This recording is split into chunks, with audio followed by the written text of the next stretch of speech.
Wait a minute, I'm talking now, if you don't mind, please. Does that sound familiar? Thank you. Kamala Harris.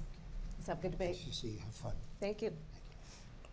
Welcome to you both. It's wonderful to have you. It's an honor to have you both. First of all, it's important to remind the former president you're not running against Joe Biden, you're running against me.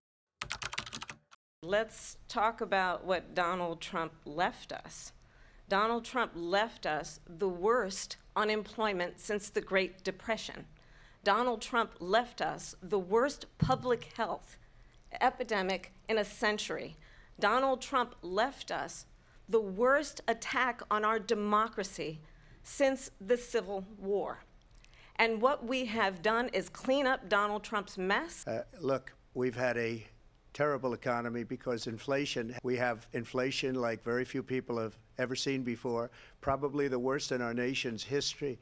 On top of that, we have millions of people pouring into our country from prisons and jails, from mental institutions and insane asylums, and they're coming in and they're taking jobs that are occupied right now by African Americans and Hispanics.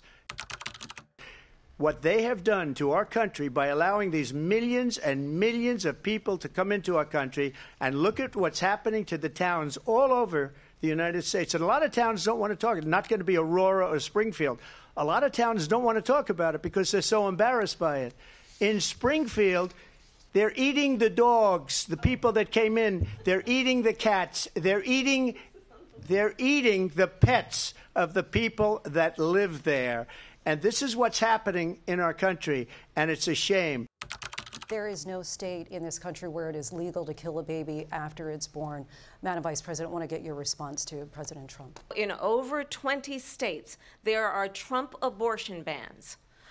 Trump abortion bans that make no exception even for rape and incest, which understand what that means. One does not have to abandon their faith or deeply held beliefs to agree. The government, and Donald Trump certainly, should not be telling a woman what to do with her body. I have talked with women around our country.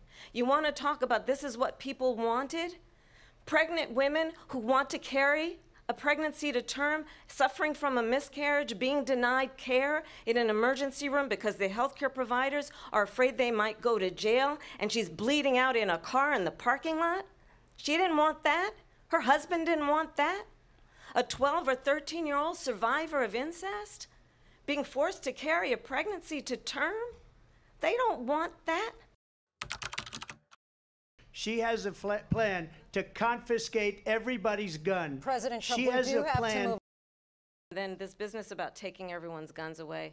Tim Walz and I are both gun owners. We're not taking anybody's guns away, so stop with the continuous lying about this stuff. It must end immediately, and the way it will end is we need a ceasefire deal and we need the hostages out. She hates Israel. She wouldn't even meet with Netanyahu when he went to Congress to make a very important speech. She refused to be there because she was at a sorority party. I want the war to stop. I want to save lives. If Donald Trump were president, Putin would be sitting in Kyiv right now. And why don't you tell the 800,000 Polish Americans right here in Pennsylvania how quickly you would give up for the sake of favor and what you think is a friendship with what is known to be a dictator who would eat you for lunch.